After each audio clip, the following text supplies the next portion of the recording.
Igan, binulabog ng panibagong bomb scare ang ilang paaralan sa Laguna at Taguig ngayong araw.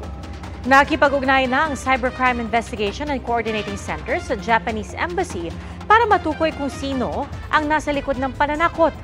Saksi, si Maki Pulido.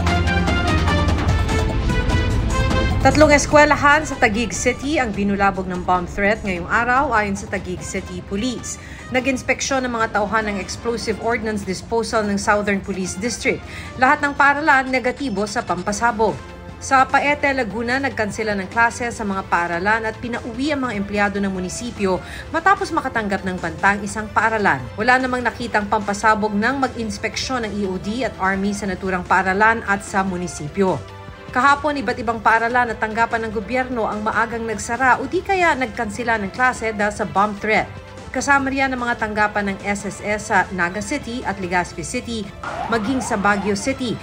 Nagka-bomb threat din sa tanggapan ng SSS sa Ormoc City. Walang nakitang bomba sa mga naturang tanggapan. Sa Bataan, nagkansela rin ng afternoon classes sa mga public school kahapon dahil sa bomb threat.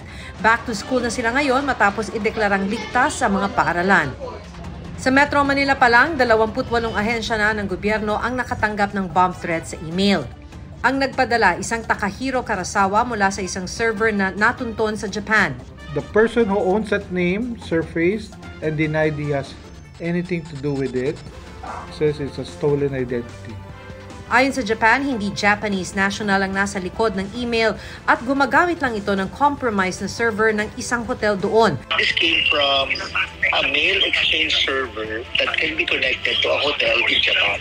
So it looks like this particular mail server is compromised. Bukod sa Pilipinas, nakatanggap din ng emailed bomb threat mula noong 2021 ang Taiwan, Korea, Malaysia at maging Japan. Sa Taiwan, Takahiro Karasawa ang pangalan ng nag-email ayon sa pagsasaliksik ng IT expert na si Art Samaniego.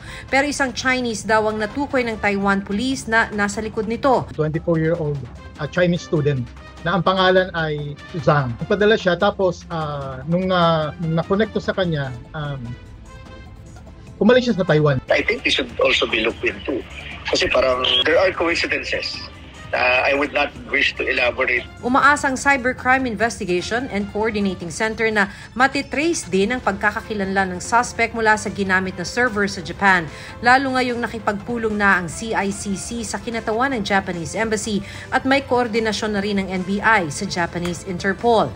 Nagsasagawa na rin ng investigasyon ang Bureau of Immigration.